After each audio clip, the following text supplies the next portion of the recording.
You still check on them, not often, maybe 3 or 4 times a year, late at night, when the particular quality of your stillness tips into something else.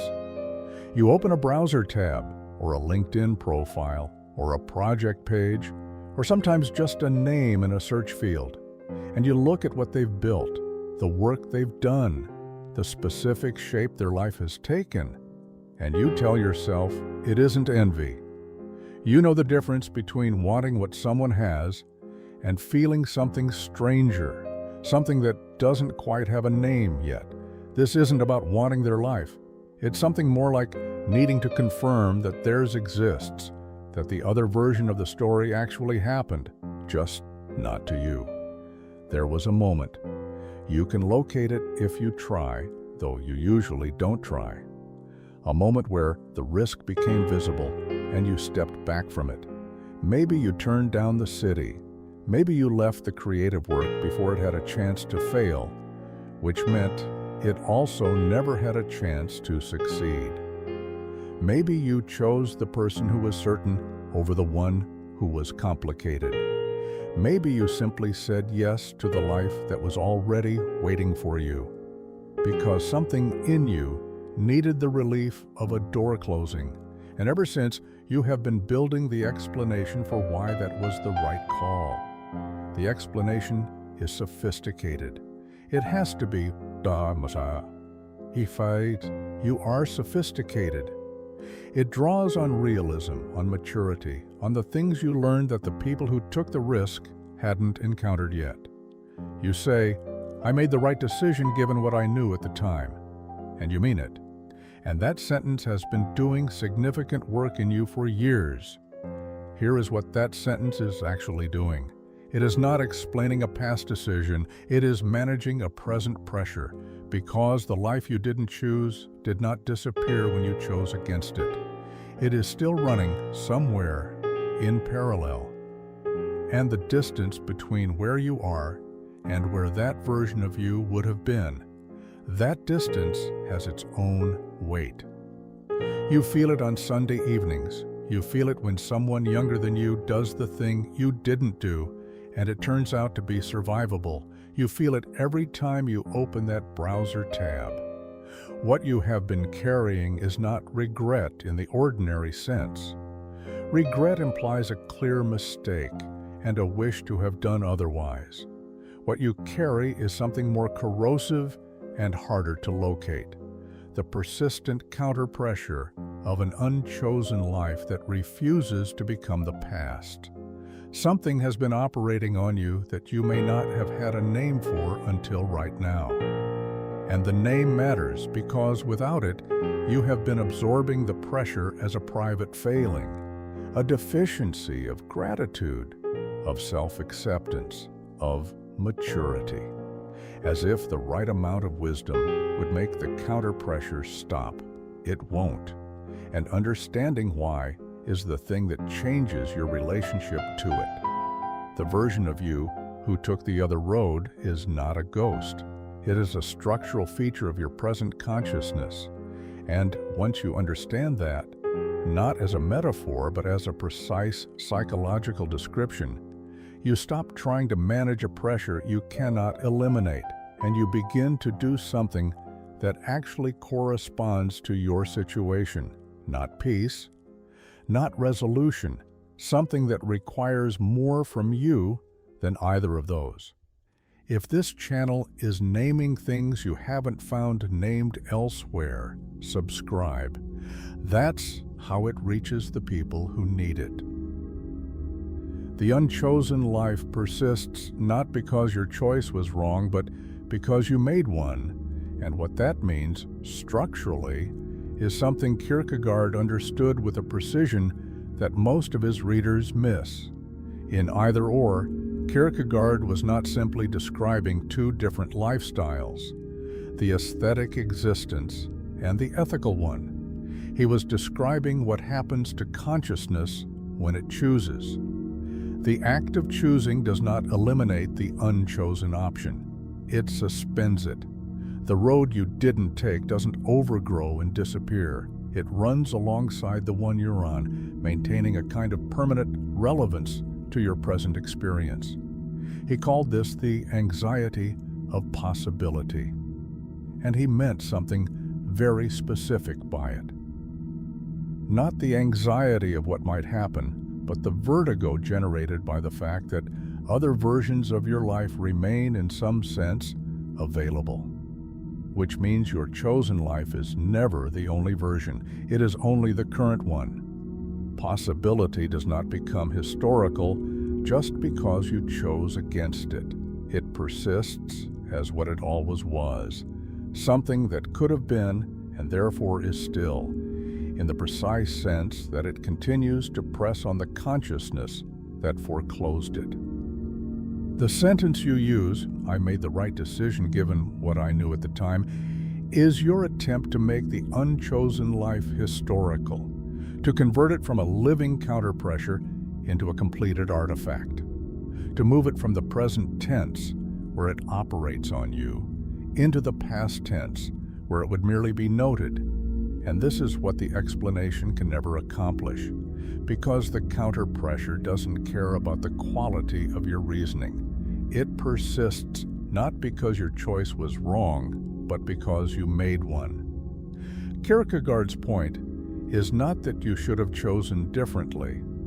His point is that choosing is always simultaneously a foreclosure, and the foreclosed possibility doesn't resolve into nothing. It resolves into a permanent feature of your inner landscape. The defense keeps the prosecution alive. Every time you make the case for your decision, every time you rehearse the reasons, update the analysis, calculate the risks you avoided, you are implicitly invoking the existence of the decision that didn't happen. The case requires a counter case to argue against. And so the act of justifying keeps the thing you're justifying against in play permanently as the adversarial structure your reasoning exists to defeat. This is why the explanation never quite finishes, not because you haven't found the right framing yet, but because the explanation's function is not to conclude.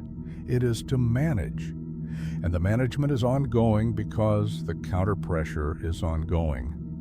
Most people stop here and treat this as a problem. They accept it as a description of something wrong with their psychology that has a potential solution. Better self-acceptance, different cognitive framing, therapy, gratitude practice.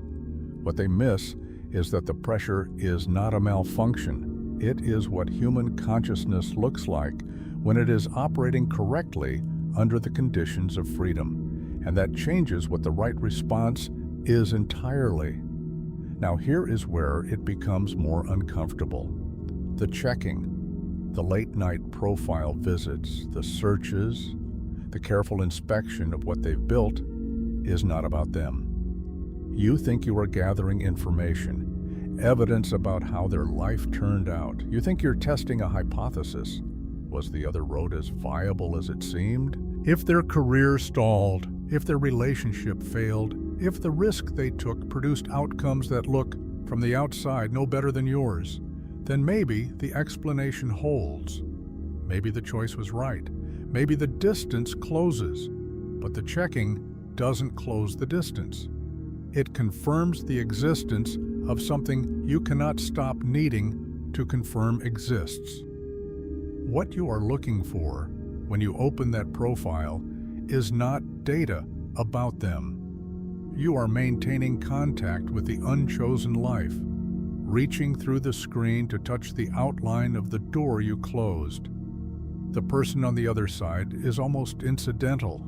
They are the carrier of the alternative story, the evidence that it ran, that it continued, that somewhere the other version of you had its actual existence. And this is precisely what you're there to verify.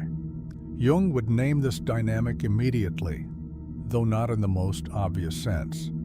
The shadow is not simply the repressed content, the anger you don't show, the ambition you disown. For Jung, The shadow is the portion of the self that cannot be held within the persona's structure.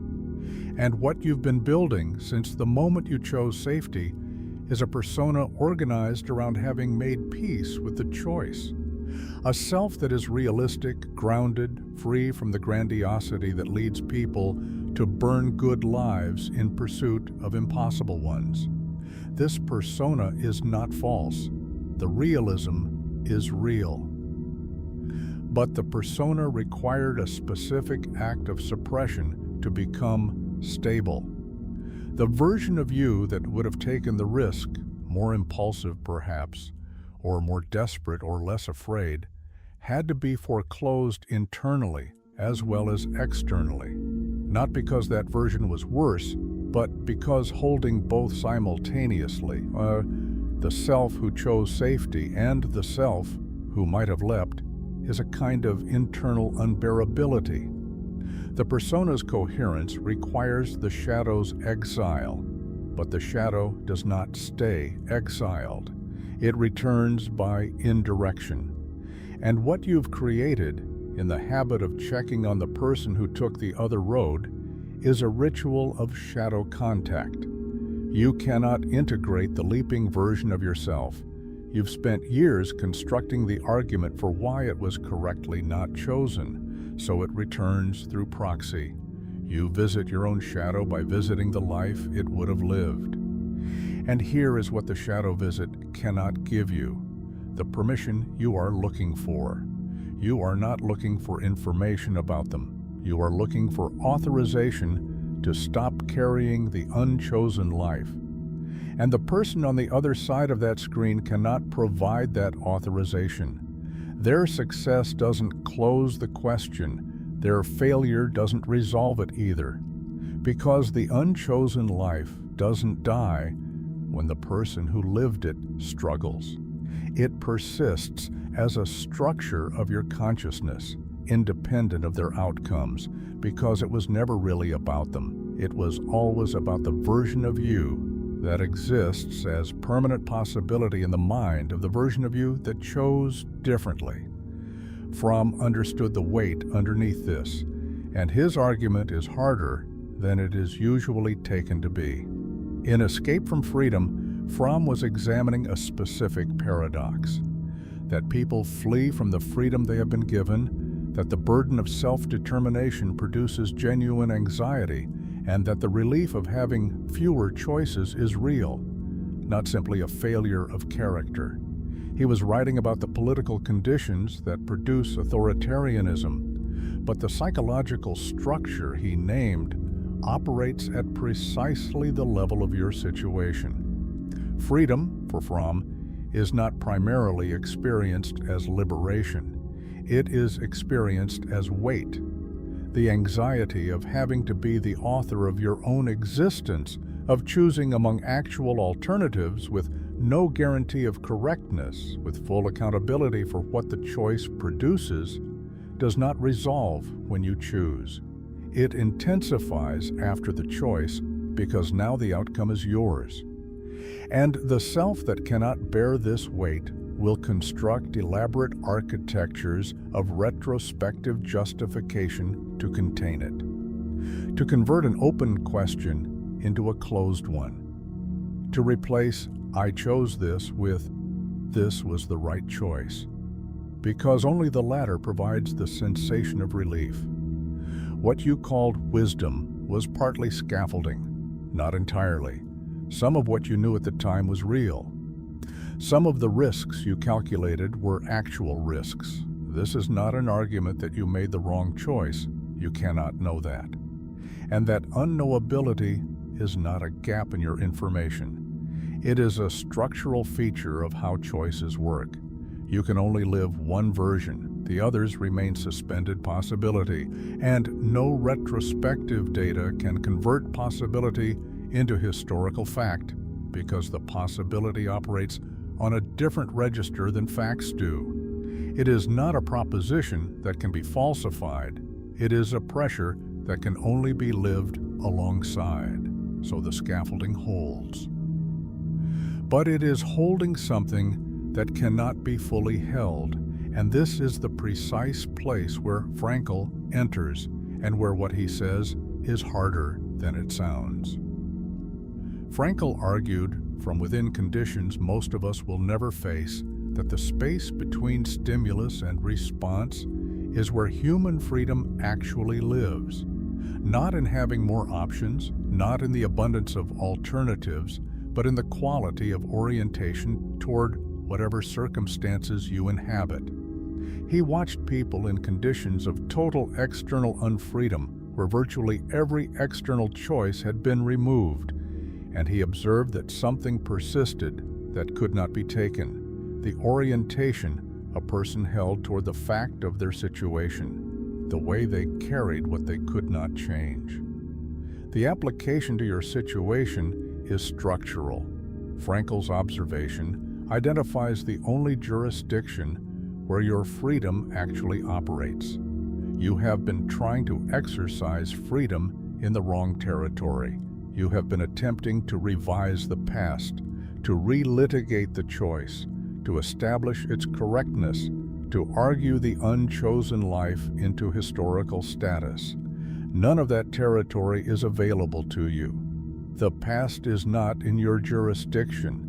The unchosen life's persistence in your consciousness is not in your jurisdiction. The outcomes of the alternative road are not in your jurisdiction. What is in your jurisdiction is the quality of attention and orientation you bring to the life you're actually in, not the life you're managing from a slight distance, not the life you're justifying, the one that is happening right now in the territory you actually have. And here is what removes the last comfortable position. Frankl's freedom is not easier than the retrospective justification. It is harder. The retrospective justification, as exhausting as it is, has one significant advantage. It gives you something to do with the anxiety, the analysis, the comparison, the evidence gathering. These are activities. They produce the sensation of working on the problem, even when they are not working on it at all. What Frankl's framework requires is something that produces no activity and no resolution, the willingness to hold the full weight of your situation without converting it into a management task, to be inside the counter-pressure without making it into an argument. Most people, when they encounter this demand, redirect. They find a different form of management. This is not weakness. It is the ordinary operation of a consciousness that needs to continue functioning. But the functioning has come at a cost. Nietzsche would call what you've built ressentiment. And that word gets misused so consistently that the actual concept has almost disappeared beneath its misuse. Ressentiment is not simply bitterness. It is not envy with a philosophical label. It is a specific psychological movement. The conversion of impotence before a genuine external force into a moral framework that redefines the impotence as virtue. What Nietzsche described in the genealogy of morality is the mechanics of how those who cannot act in a certain direction come to believe that not acting in that direction is the superior position, not a limitation, but an achievement. What you've done is structurally adjacent to this, though softer. The moment you chose safety, the moment something in you stepped back from the risk, was a real event with real causes. Some of them were prudence, some were fear, some were the particular shape of your capacities at that moment. You cannot separate them now, and you didn't have the clarity to separate them then. What happened in the years that followed was the gradual conversion of that event, whatever it actually was, into a demonstration of discernment. The people who leapt were naive. They didn't account for the real costs. Their success is luck or survivorship bias. And so the position that began as a foreclosure became a standard. The life you chose became not merely what you chose, but what a serious person would have chosen. Every time you check on the person who didn't make that choice, you are auditing whether the standard still holds. You are asking the comparison to keep doing the work that the explanation is running out of energy to do. The problem is not that this is false. The problem is that it requires continuous maintenance. A genuine conclusion doesn't need to be reestablished every few months. Marcus Aurelius, working through Epictetus's framework, would name what this continuous maintenance actually is. The dichotomy of control is not a productivity principle. It is a description of the two territories in which human attention can be placed, and the radically different results of each. What is up to you? Your orientation, your attention, the quality of your engagement with what is actually present. What is not up to you? Everything else, including the outcomes of the road not taken, the shape of the alternative life, and the verdict that reality refuses to render on your choices. The confusion between these territories is not a philosophical error. It is the source of most of what passes as suffering in a reasonably comfortable life. And the confusion in your case is precise. You have been applying the full force of your attention to a territory that is not available to you, while the territory that is available, your actual present life, in its full depth, receives what's left, which is not much. This is the captivity that has no external jailer. You have been living slightly outside the life you're in, not completely outside it.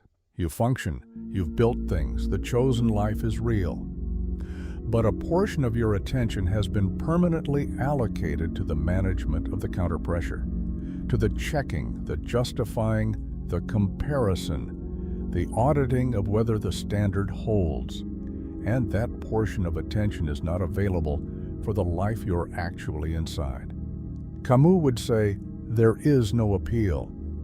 He meant something specific by this, not that the situation is hopeless, but that the request for external validation of your choices, the hope that circumstances will eventually arrange themselves into a clear verdict, is a request addressed to nothing. The universe does not adjudicate choices. The gap between the life you lived and the life you didn't does not close into a verdict. The unchosen life does not become history. What Camus identified as the absurd is this exact collision between the human need for things to mean something definitive, for choices to be correct or incorrect, for lives to be vindicated or condemned, and the world's complete indifference to that need. The world produced both roads. It maintains no preference about which you took. The gap between them is not a wound inflicted on you. It is the structure of having been free enough to choose. Rebellion, in Camus' sense, is not the refusal of the gap. It is the refusal to pretend the gap resolves. You live in full knowledge of the permanent counterpressure. You do not convert it into wisdom, into a wound, into a practice of loss, into a narrative of what might have been. You let it be what it is, the evidence that you were free enough to foreclose something real. The person you might have become is still there. Not out there, not in the profile you check, but inside the consciousness that made the other call. That is who you have been reporting to every time you look. Every justification is a report. Every comparison is a report. Every late-night search is a report sent to a version of yourself that cannot receive it. And the report always reads the same way. The distance is still the distance. The life you chose is still the one you chose. The unchosen life still refuses to become history. You've been measuring the distance for years, precise, careful measurements. The instrument is accurate. The number never changes. The measurement is not the problem in the way you'd hope it to be. It's not that you've been measuring incorrectly, or measuring the wrong thing, or that the right measurement would finally produce a number you could live with. The problem is the relationship. Measurement is the wrong orientation to have towards something that is not a distance between 2 points. The unchosen life is not behind you at some fixed remove. It is inside the consciousness that is reading this, as a permanent feature of what it means to have been free enough to close a door. You chose. Something was foreclosed. The foreclosed thing persists as a structure of possibility inside the self that chose. This is not a tragedy. It is the precise cost of having been a person who had to decide in the full sense, where something real was in play, where the alternatives were not equivalent, where the choice mattered because both options were actual. The checking doesn't close it. The justification doesn't close it. The measurement doesn't close it. Nothing closes it. And that sentence, when it finally lands without the need to argue against it, is not despair. It is something more demanding and more honest. The recognition that you have been carrying something real, that the carrying was never a failure of wisdom, and that what comes next is not resolution. It is what you do inside an irresolvable situation with the consciousness that remains entirely, if quietly, yours.